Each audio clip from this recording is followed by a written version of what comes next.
Good morning बच्चों। आज हम लोग पढ़ेंगे चित्र देखकर कहानी सुनाना। यह भी हमारे हिंदी व्याकरण की एक महत्वपूर्ण पाठ कह सकते हैं। चित्र को देख करके कहानी बनाना होता है। इसमें चित्र जो है वो किसी भी संदर्भ के हो सकते हैं।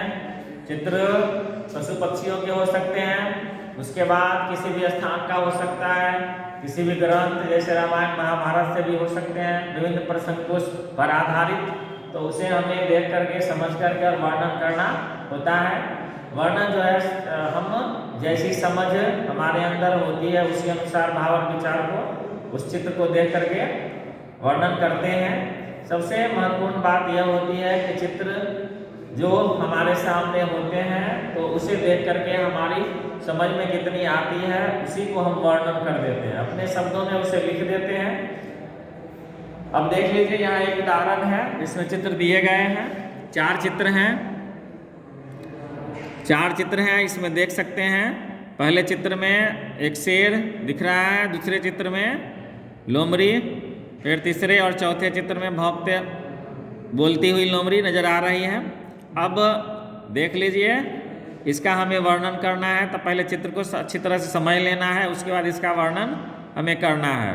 तो चित्र को देख लिए, अब इसका वर्णन किस प्रकार करना है अब सुन लीजिए। अब देखिए, इसका वर्णन हम लोग करते हैं। शेर दिख रहा है पहले चित्र में गुफा में।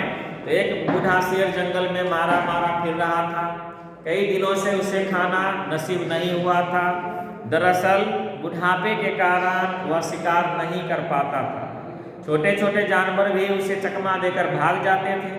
वह भटकते भटकते काफी थक गया तो एक स्थान पर रुककर सोचने लगा कि क्या करूं, किधर जाऊं, कैसे बुझाऊं इस पेट की आग। अचानक उसकी नजर एक गुफा पर पड़ी।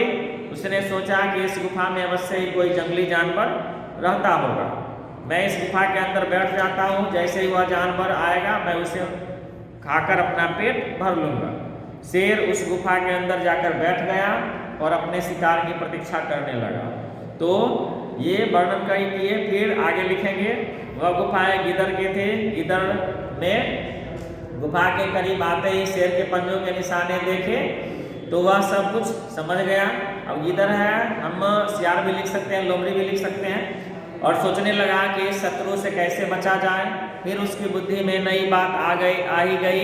वह गुफा के द्वार पर खड़ा होकर बोला, सुन रही गुफा, तेरी मेरी यह संधि है कि मैं बाहर से आऊंगा तो तेरा नाम लेकर मुझे बुलाऊंगा।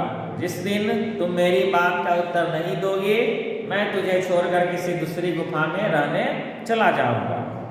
जवाब न मिलता देख गिदड़ बार बार अपनी बात दोहराने लगा। अंदर बैठे शेर ने गिदड़ की जब यह बात सुनी तो वह यह समझ बैठा कि गुफा गिदड़ के आने पर जरूर बोलती होगी। अतः अपनी आवाज को भरसक मधुर बनाकर वह बोला, अरे आओ आओ गिदड़ भाई, स्वागत है। अरे शेर मामा, तुम हो? बुढ़ापे में तुम्हारी बुद्धि इतनी भी नहीं सोच पा रही, गुफाएं कभी नहीं बोलती। कहकर वह तेजी से पलटकर भागा। शेर उसे पकड़ने के लिए गुफा से बाहर अवश्य आया, किंतु तब तक वह गिदड़ 9 तो 11 हो चुका था। तो इस प्रकार हम चित्र का वर्णन कर दिए कहानी के रूप में। कहानी का शीर्षक भी दे दिए, गुफा की आवाज। और शिक्षा, संकट के समय में भी बुद्धि का दामन नहीं छोड़ना चाहिए। कभी भी संकट में भी अपने अक्ल का इस्तेमाल करना नहीं छोड़ना चाहिए। उस समय भी अपनी बुद्धि और अक्ल का उपयोग करना चाहिए। तो इस प्रकार हम चित्र का वर्णन करते हैं। अलग अलग चित्र, जैसा चित्र वैसा हम लोग वर्णन करते हैं। ठीक है, अगली कक्षा में फिर देखेंगे। धन्यवाद।